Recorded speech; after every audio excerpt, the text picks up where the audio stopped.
Welcome back to the podcast, Legends. I have a legend with me today, someone that I've been speaking with on social media for a while, been following his story, following his journey, inspired so much by what this man has done and what he is doing. Sam Ackland, he's got a beautiful story, which we'll hear today. From living in a van in Byron Bay to Entrepreneur of the Year. Now, I'll say that again, living in a van to Entrepreneur of the Year. We'll hear a little bit about that story soon. Building a national cleaning empire and retiring at the age of 32, now helping tradesmen do the same thing.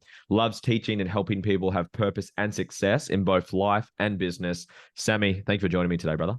What an entry, mate. I absolutely love being called a legend. I think that's my ultimate, spirit animal of sorts. So thank you for that introduction. And it is awesome to be here. Man, really off topic. I've come from the gym space, open gyms, run gyms, still own a gym. And at the end of every session, we've done this for 9 years now. We do a legend of the session. So whoever finishes the session, you're the legend of the session. Just make them feel good. So I love the word legend, man. I love it. Bro, let's I love your story. I don't want to go sort of make this whole podcast your story because I'm sure that's going to be shared around a lot and I've seen it through your socials. I want to go sort of deep on some topics that you might not have shared too much about. But for people that have absolutely no clue who you are, give us your story, man, in a nutshell. Who is Sammy? What have you done? And yeah, how have you become the man you are?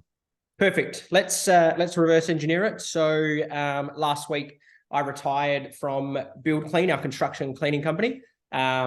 Retired from the CEO position. That's the company that I founded and kind of was my life's work for many years. And yeah, now I'm spending a lot of my time, I suppose throughout that CEO period, I was constantly asking myself the question of like, why am I doing this? What's my purpose? You know, you kind of get in that introspective, kind of taking inventory on yourself type mentality. And as we started to really expand the company, I kind of understood that I could seek more fulfillment in something that was slightly different or slightly off topic, to the trajectory that I was on. So, that resulted in resigning from the CEO position. As far as the technicalities of that, it didn't really make much difference because a lot of the work that I was doing was driven by managerial ego as opposed to tangible outcomes. So the replacement of myself was actually quite easy. However, that's, part and parcel of what we do as in, systemizing processes, essentially to make yourself redundant or let the company run without you. So it is an awesome timestamp to kind of go back and go, look, I was, smoking weed and living in a van in Byron Bay, surfing every day, waiting tables to, retiring at 32 and waking up the next day to start a new business. So that's kind of my little background. There's a few bits and pieces that get added in there. I did a Bachelor of Business. I've got kind of that uni degree in the early days. I'm not sure whether that helps or not. I definitely, if high school students ask me for advice, I'm kind of on the fence as to whether they should go to university or not. I'm neither here nor there. I guess my takeaway from it is if you can commit to something for 3 to 4 years, then you've committed to yourself for your future. So yeah, that's my quick snapshot story. Beautiful, man. I got some goosebumps as you were sharing some things there, man. It was really beautiful. Man, how are you feeling personally? Like, man, a week ago, that's insane. So I might be the freshest potty since you've retired. So man, how are you feeling? And what's the transition been like for the first week or so? I've actually spent a lot of the past year or so optimizing my lifestyle, and I kind of work it into not just, put it this way, I don't believe that work-life balance exists. I believe that those high-performing leaders, particularly in the particularly male-dominated, are driven to achieve something, achieve X, whether it's financial or whether it's spiritual or something of the sort. And I believe that once we achieve something, we just move on to the next thing. I think that's the natural progression. So my whole life was to set up the past year was to set up my ultimate lifestyle, which is I like to have my morning routine. So I do like to come into work. I still come into the same office. I'm here in the Build Clean HQ at the moment where Alpha Trading is, being seeded. And I still come to the same office in the morning. I still sit next to my shareholders and business partners. And it has progressed into now, working out during the day because that's my optimal time to work out, where I'm not relying on caffeine. I get my deep, great creative work done in the morning, and they get more business running elements, more tactical things done in the afternoon. So the past year has been about structuring my day, and now my days don't look much different. Yeah, beautiful, bro. Man, there's so many facets to you. So we might have to do a second episode, because I just don't think I'm going to get through all my notes today. But something that you just said the word, I didn't even have this on my notes before we started. You mentioned the word ego, and I love the conversation of ego. And for someone who's come from a tradie space, and I'm generalizing, I'm trying not to pick on the tradie world, but the ego has, from the tradies I've experienced, it can be a little bit out of control, and there can be a lot of egos in your male dominated tradie spaces. People that don't have the awareness, the consciousness, they haven't done the work, and they're just not aware of it. What has that been like for you coming through that? Because I'm assuming with your story, you started as a tradie, started your business, built the business, and now you're working with other tradies. How has ego limited you through your journey, and how do you see it limit other people on their journey with their tradie, or not just tradie, just in people in general? Yeah, absolutely. I completely get the question. So think of it as, and I know that those listening can't see me drawing circles, but think of it as two circles that are touching their edge, and you've got your first version of yourself, which is what you grew up with, playing footy, rough and tumble with the boys, trying to be as tough as you can to be the inverted commas man. Yeah. And then you have the next part of your life in the other circle that touch borders of like, you get a little bit of an inkling of like, I wonder what church is. I wonder what meditation's like. I wonder whether I should look after myself instead of trashing myself on the weekend. You start to have those separate questions sit in that separate circle.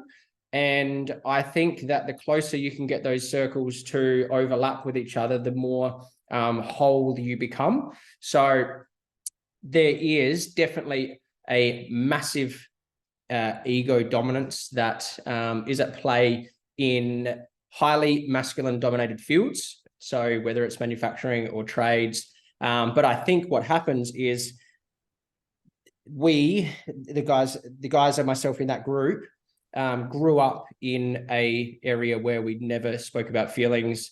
You never talked about what was really going on. It was more like, I have got this, so you should now respect me. And it's kind of becomes a materialistic reflection of how, in inverted commas, successful one can be. So I think that's what happens. Everybody wants to be respected by their peers, but the easiest way to get the gratification from that seems to be through materialistic outcomes, such as look what I've built, look what I've bought, or just generally look at me through, boats, jet skis, and cars. Yeah. And what was your journey like, man? Well, fill in the gaps for me as well. You came from that, and we have a mutual friend that you've worked with Corey, and I'm not sure if he was the start of your self-development journey or he was just a pivotal part in there. But how did you go from how did you cross the river? How did you, with those two circles, how did you start to? Because for me, anyways, for my journey and the clients I work with and the people I see, friends, family, it's generally just the starting of the journey. Like, I got introduced to Tony Robbins when I was 18, and like my eyes were like, holy fuck, like this is amazing. Like all this like stuff I never knew about. I loved it, but it's like, it was discovering it. It was like discovering fire. I was like, holy shit. So, but it takes a level of openness. It takes a level of authenticity, vulnerability, self-awareness, whatever word you want to use. Mm-hmm. What was that like for you? And I'd love for you to give some advice for some tradies out there, or just people that are maybe a little bit resistant to actually sort of diving down the rabbit hole. Perfect.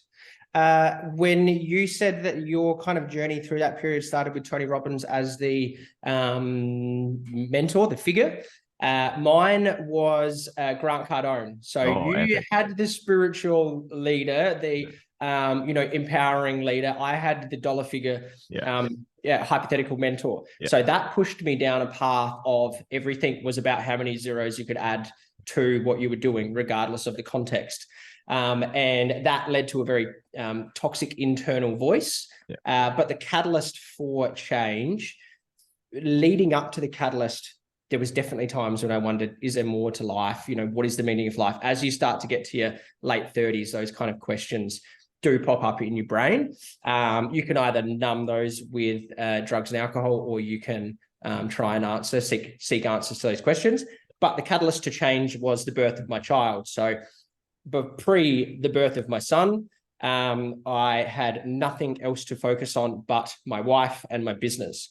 And then you add a third party into the mix, and having your first child, it kicks up a lot of emotions and a lot of analysis of how your parents parented you, and then what kind of parent you want to be. And then that then asks the question, or it poses a question for you to ask or answer of yourself, is who's the parent I want to be, and what's the projection I want to put out into the world.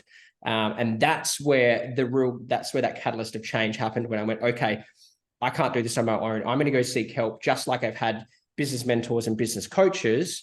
My business is working. I'm going to go seek mentorship and help on me, so that I can actually feel what I was searching for, happiness, unbeknown to me that is a fragment of one's imagination. It's a moment in time, not a span of time. So yeah, anyway, that was having the birth of my child was definitely an area where I went, okay, if I continue down the path of the leader that I am now, I don't think that I will be the person that I want to be at 40. Yeah. And now it's like piecing the gaps together of, okay, well, if I want to be this person at 40 years old, then I need to do these things on the way through. Beautiful, man. Man, you gave me tons of goosebumps then. So that's always a good sign for my podcast. So what were the rabbit holes you dove into? So for people that don't know Grant Cardone, I've followed him for a long time. 10x rule, very, very much like real estate. He's a billionaire now. I'm sure there's more depth to Grant. So hopefully I'm not painting him a horrible picture, but he does. It's his message. Absolutely. It's very, very commercial. Like, get rich. It's like, it's your duty to become rich. It's very money, money, money, money, money.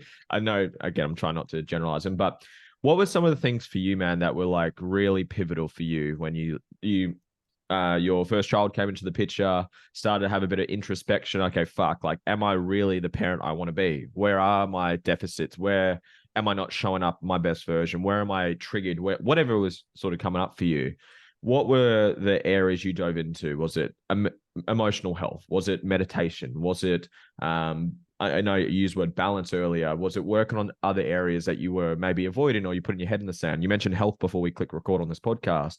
What were the things that really helped you level up from where you were then to where you are now? Yeah, definitely. Those of you who follow me would be well aware of this. Those of you who don't, welcome to the party. I lent very heavily and still am very heavily triggered by alcohol and substance abuse. Not in an addiction type way where, not down the rehab spec, but in the socially acceptable amounts, which far exceeds what's healthy for one's body. So in the Grant Cardone space, in the super go 10x realm, everything that I focused on was numerical or material return. And in order to turn the thoughts off, or turn the I haven't done enough voice off, over the weekends and in the evenings, I would seek out alcohol to numb those voices telling you that you're not doing enough. And then as my son progressed, as my son was born, I had actually progressed into using alcohol as a coping mechanism in order to turn off any voices of anything that I didn't like. So, have a baby crying in the house, over numerous days, and then add your lack of sleep, and then, your walls are down.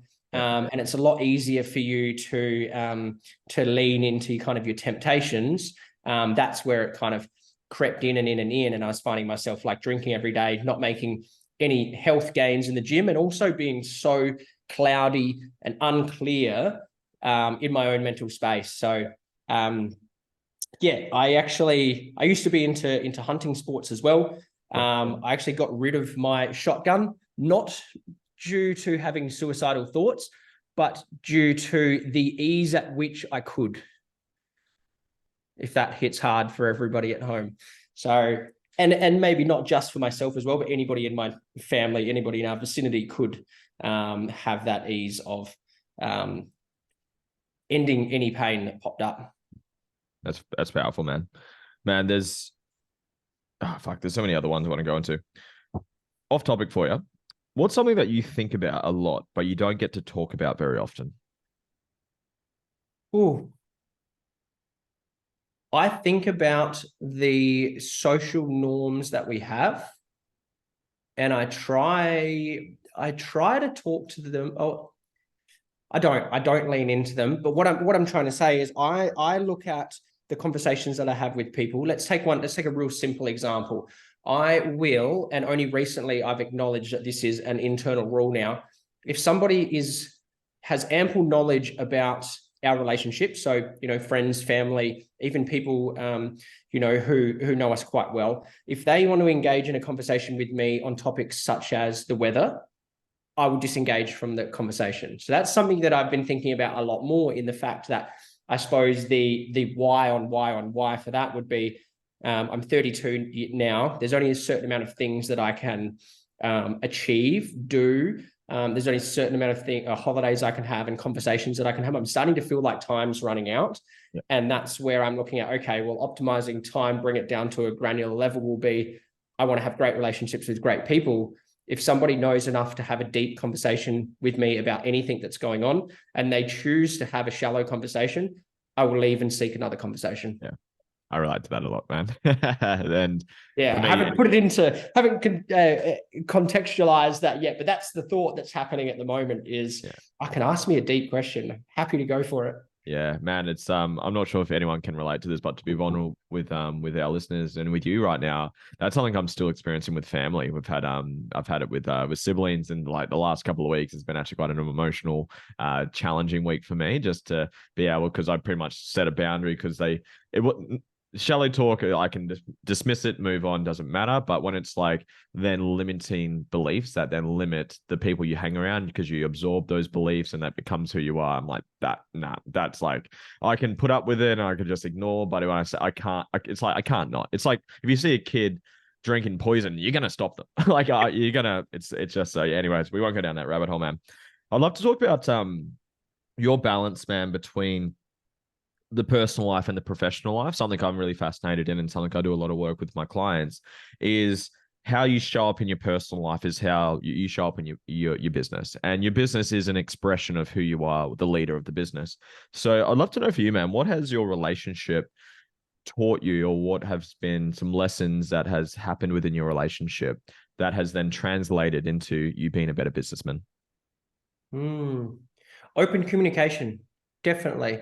To let's frame it in nipping it in the bud, is the most important thing. I'm not sure whether I became more skilled at addressing conversations, not necessarily just difficult ones, but just addressing conversations in general.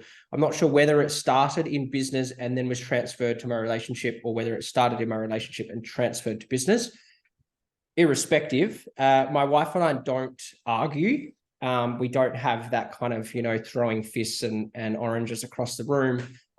We will, though, call each other out on little things quite frequently, and, nip things in the bud straight away.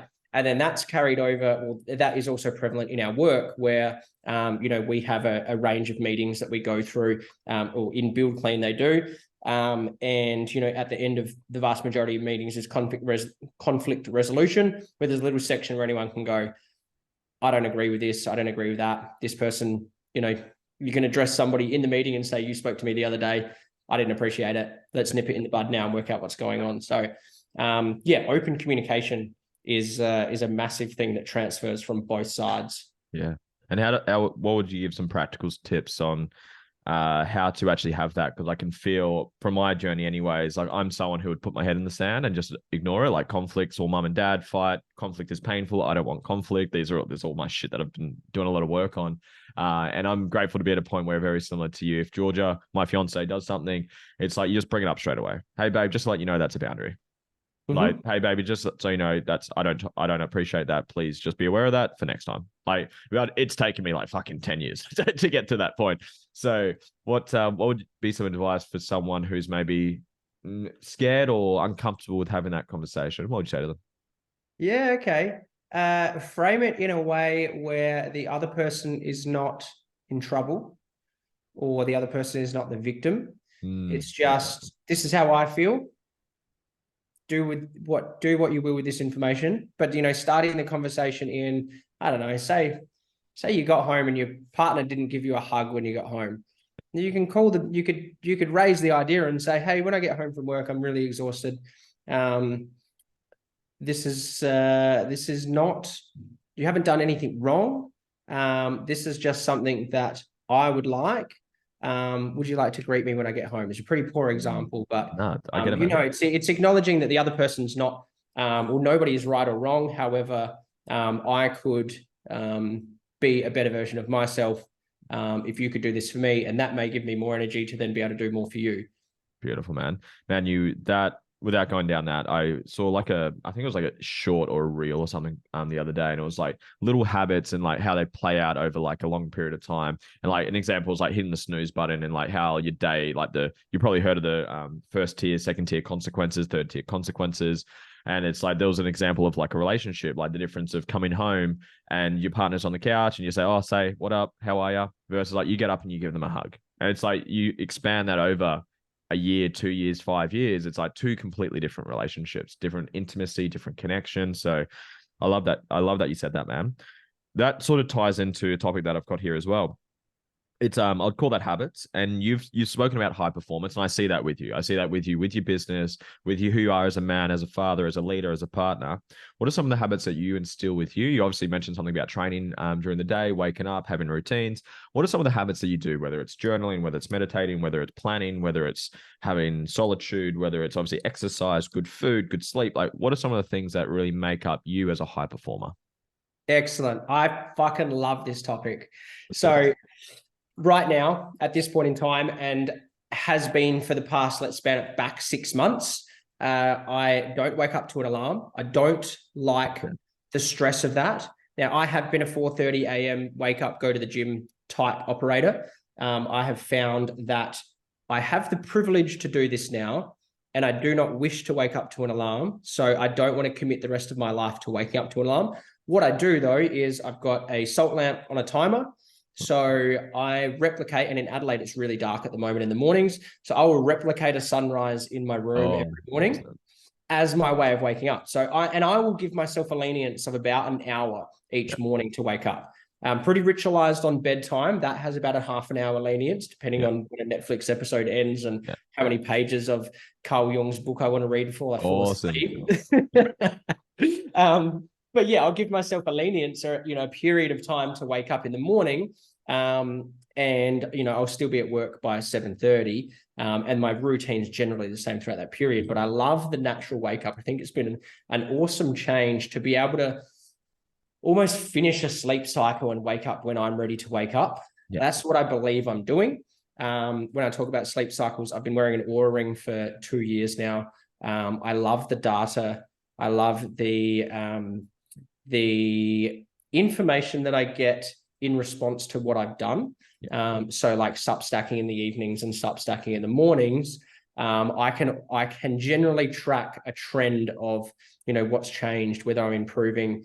I've recently started jiu-jitsu once a week as well. And I'm finding my overall fitness is increasing through HRV, heart rate variability. However, I'm having massive bouts of fatigue post jiu-jitsu. So then I can add a incredibly delicious amount of carbs in on the following day. So I'm starting to understand or starting to adapt to the data. But as far as rituals go, so no alarm in the morning. I put salt in my water to replicate, the stream, the real spring water. Yep. Count my macros within reason. I want to gain muscle at the moment. Yep. I work out 6 days a week. I've got massages booked every 3 weeks. We sauna for 1 hour 3 times per week. And when I say we, that's myself and my business partner. We use it as strategy time. That's cool, man. What else do we do? I like to finish work by 5 p.m. so that I can play with my son for an hour before dinner, or at least be present, be around. Doesn't always work. Sometimes the phone gets in the way and duty calls. Yeah.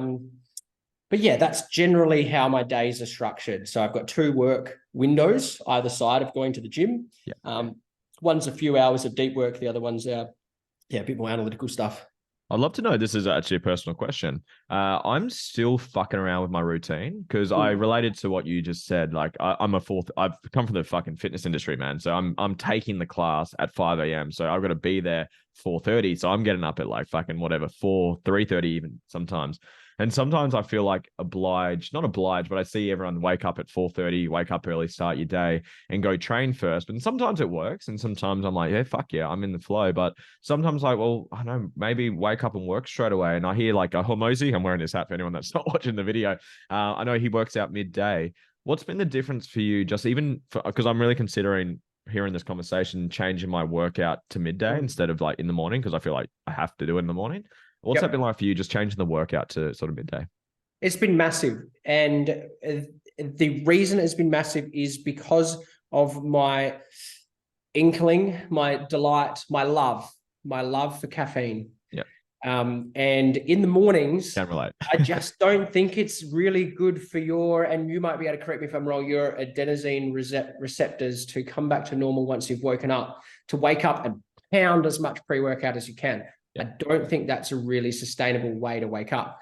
So altering that enables me to, and I feel a lot more creative and a lot less stressed in the morning once I wake up. So I feel like that's where I can get deep things done, whether it's, writing email flows or whether it's creative copy, planning anything I need to do, anything on the whiteboards, all happens in the morning. But then I kind of get a little bit of ADD kick in and I'm like, get a little bit frustrated. I can't really think come 10 o'clock. And it's too early to eat. But if you were distracted enough, you'd probably be like, oh, yeah, I'll let some food in. So then by that period, I'm like, okay, well, this is a great opportunity for me to have my last hit of caffeine, at that 10 o'clock mark, get my workout in, get a lot of my energy, my physical, tangible energy out, and then come back to work for the more mundane activities. Cool. Love it, man. Love it. I'm definitely going to give it a shot coming up. Two kind of deeper topics to start to wrap this up. I asked the question around what are relationships taught you from a leadership aspect, from a man aspect, from a human being aspect. What has been a father taught you? Oh, fuck. Talking through my problems, talking through my issues. I love that. And okay, let's put this into some tangible examples. So pre having my son, I erred on the side because of the way that I felt I was brought up, not necessarily the way I was brought up. I love the way that you said that. But the way you said that, it was really good. My reflection of how I was brought up, because you don't remember everything exactly how it happened. You just fill in the gaps with your imagination to portray the story that you believe. Anyway, I thought that I was going to be a parent who was a smacker. And I didn't think that there is anything wrong with that. I still sit on the fence as to whether there is an issue with corporal punishment. But the biggest lesson was that there are stages throughout this period. And this period is, let's say, frustration, let's say, getting your way or enforcing the rules within the family or the household. So starting with explaining the situation. So say my son has a tantrum in a shopping center. Previous version of me would go, and like he was never old enough for me to have wanted to do that, but that's the progression that I was on. Now it's I've got to the point where I understand that I need to grab his attention. So I grab him by both hands, gently to say, can you hold my hands? He's now looking at me. I can then explain to him, look, your behavior or the way you're acting, is not very nice. Nobody's enjoying it. Nobody will want to play with you if you're going to be like this. Like, this is going to be very problematic for you in the future. Explain in words that he's sentences and concepts that he doesn't understand yet, but giving myself enough skill that when he's 13, I can hold the same amount of conversation without resorting to violence. But I do also then believe that this is a sliding scale where a tantrum can only go on for so long, until which time I've told him the first time, and then I inform him this is the second time I'm telling you, and then I also say I've asked 3 times now, and then it goes to timeout, or I've recently brought in a flick on the hand, which is questionable to our listeners, but fucking come at me. That's my example of kind of how I've had to go internal to think that just because I have a mental story of how my childhood was doesn't mean I need to reflect or portray that. So yeah. And taking on, I suppose, our earlier conversation about having a conversation regardless of, how old your child is, but then using, different means or tools in order to get your message across. And how is that level of growth? How has that shown up commercially for you? How's that shown up in your business and your team and your leadership style? How's that translated? That's a great question. Obviously I can't smack my staff. It was never an option. But I think generally understanding somebody else's perspective, or definitely somebody else's perspective, the position that they're sitting at which time they made a decision, or how they're conceptualizing their decision happens, because now we've got a national company, we've got people from different demographics who are living in different parts of the country. And it's very easy for us to think that because we thought this, then they should think this exact same way as well. And it's been a great opportunity for the leadership team here in Adelaide in South Australia to take a moment to understand the perspective of the person who is receiving the information, so that we can have a more educated conversation. Beautiful, man. Really beautiful. Man, we haven't actually spoken too much about it. Alpha Tradie, that's the passion now. That's the sort of next chapter for you now. This is, and correct me if I'm wrong here. Man, tell us about it. What's the purpose of it? What excites you about it? It seems, from what I can see from social media anyway, it's something you're very, very, very passionate about. So yeah, man, I'd love to know about it. Excellent. It's Alpha Tradie has taken everything I've learned previously through a business degree, through coaching platforms, through mentorships and business advisory, pulling it all together, everything that we've used from our various companies into one spot, for the sole purpose of business doesn't have to be that fucking hard. A lot of people complain about it, not just tradespeople in general, but a lot of people complain about small business owners and their lack of ability to run a company. I don't necessarily think that it's very difficult to run a company. Delivering services, delivering client expectations in your own niche has its own problems, but actually running a company is super straightforward. It's very process orientated. It's very systemized. There are really only rigid ways to do things. So what I've done is taken all these concepts, ideas, frameworks, and bits from everywhere into something that is so easily available and easy to understand for the average bloke. The intention here is to make business easy enough for tradesmen so that they can then show up and be a great family member and a great father. I'm very disclaimer alert, I suppose masculine focused, male focused, speaking from experience. Beautiful, man. Man, what do tradies generally, and you can go details if you want, what do they do wrong? Like you said, and I relate, I know you haven't come from the tradie background, but when I first started my business, when I didn't know what the fuck I was doing, it was hard. But now it's like I do an hour there a week. We've got a great team. Systems are there. KPIs are there. There's a meeting rhythms that we go through. But it's like, it's in the business term world, they use the uninformed optimist. It's like you start off, you're like, this is fucking epic, gonna make all this money. Then you go down like the valley of despair. You're like, holy fuck, this is fucked. I can't do it. Dunning-Kruger effect. Absolutely. Yeah. So, you hit the nail on the head in one sentence. You said three things. You said systems, you said KPIs, and you said meetings. If you've got systems that produce KPIs, then you should by rights achieve your objectives, because your KPIs will be married to your objectives. And you have your meetings to have communication about how the KPIs and the systems are performing in order to achieve the objectives. That's what almost everybody misses. Is it doesn't have to be, I've got a sick Google Ads campaign and our meta ads are awesome and we've got the best content in the world. It's what do you want to achieve as the objective? We don't even worry about mission and purpose and everything else. What are we trying to tangibly achieve? And then what are we doing tactically on a monthly basis to achieve that objective? How are we measuring it? And then what systems can we use to improve the KPI in order to achieve the objective? Powerful, man. And why do so many tradies fail at that? Or why do so many people not get that right? I would assume, in my opinion, in my experience, that tradesmen go through their apprenticeship, their only exposure to business mentorship is the person that they did their apprenticeship with, regardless of the size and scale of the company. The smaller the company, probably the less advantageous it is for the trade or the apprentice, because they're not exposed to big business systems. So then they go, all right, well, my income is capped working here. I can increase my income to work for myself. And then that's the main focus of how can I increase my income to buy X, X, and X without having anything kind of longer, anything looking at a forest. They're just looking at a tree. Yeah.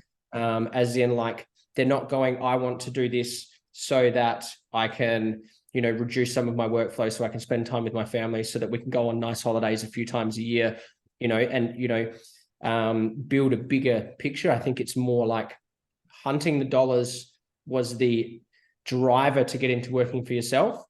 And that's really all that they've been taught. Yeah. And then they don't really understand why they would want to look up and seek anything different. If you were to give someone just a little bit of tactical advice, like just to get the ball rolling, just like we're saying, self-development, to sort of dive into it and start to get some systems in place, some KPIs in place, where would you get them just to get started? Some tactical advice. I definitely have a free course available. Yeah, awesome. Which goes through the fundamentals of business. If anybody would like to do that, regardless of your industry, whether you're trade focused or not, this is for service-based companies. That's a great place to start. It could be a little bit overwhelming. I would say that there's a couple of pieces at play. You will need to sacrifice some personal income in the short term for long-term gain. That is inevitable.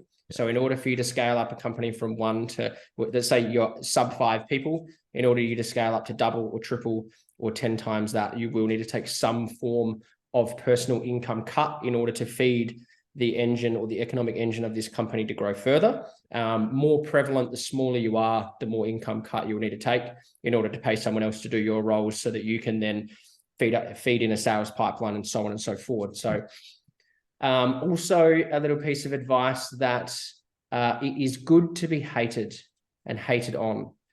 Something that I'm exposed to a lot now, going from being an in inverted commas cleaner to now a business coach. I want everybody to understand that there is absolutely nothing wrong with people hating on you. And if you are getting hated on, it's almost a prerequisite for success. So I think that's really important. Don't worry about if it's your first time, posting on socials and, promoting something. Promote it as much as you can. And even their hate feeds the algorithm. So fucking go for it. I love it, man. Really good framing, man. Really good framing. We'll start to wrap this up, man. But I'm not sure if you want to write a book, or you're going to write a book, but say you write a book. What would be your top 3 lessons that you'd leave in there if it was the only lessons you could leave? My top 3 lessons. In a book, I would be if I was to write a book, I'd be very tangible, a very tangible book. It'd be a takeaways book, as opposed to a memoir of sorts. Yeah. So I would be outlaying things like the fundamentals of business, being marketing, sales, operations, people, finance. Yeah. That is what turns the economic engine of your business. Yeah. I would be outlining some mental models, which some of my mentors have taught me over the past couple of years. Mental models give you a framework that you can understand in order to better answer different questions. It gives you different perspectives for you to think through different questions. So I'll definitely have that in there. There's some great books on mental models as well, that you wouldn't have to read my book and you would get the answer a lot better in a lot more detail. What's the books on the mental models? The book is actually called The Great Mental Models. I cannot remember the author, but I'm sure we'll drop it in the show notes. And there's 2 volumes. Beautiful, man. Thank you. And my third piece of advice is show up where you are. So if you're at work, show up at work. If you're at the gym, show up at the gym. Yeah. If you're at home, show up for your family. That's fucking powerful, man. Very powerful. Man, this has been awesome. There's so much depth to you. I know we've spoken on socials and I've seen you from a distance. So I knew there was so much more depth to you than just the tradie or the man that runs a business. To obviously win Entrepreneur of the Year, there's obviously requires a level of depth to you to be able to do that. Man, if people want to connect with you, whether it's to do business or just to connect and say thank you for the value that you're adding to the world, where's the best place they can find you? Hit me on Instagram at sam.ackland. I am online an unhealthy amount of time. I relate to that, man. And Alpha Tradie as well, is that how can they dive into that if someone's resonating with you today? Absolutely. Same format. Instagram, it's at alpha.tradie. And yeah, all the links are there. Beautiful, man. Last question I always leave right to the end. What's something that you're working through personally that the world doesn't get to see? Ooh. Internal dialogue. I've always thought of myself as a bit of a chunky person. Yeah. And as I'm progressing through now to understand the different ways I can use macros to manipulate my body shape, as well as working out, my internal voice still says, caution, swear word alert. Yeah. You're a fat one, is what my internal voice says. So I'm still working through the way I talk to myself, not just through a body dysmorphia context, but then translating that to everywhere else, as in trying to support myself like I would support a friend. Beautiful, man. I appreciate the vulnerability. I always do that one to leave some vulnerability at this podcast. Listeners, thank you for making it all the way to the end. Sammy, brother, this has been awesome. I really appreciate your time, man. Thank you for being here today. Thank you very much. Cheers, guys.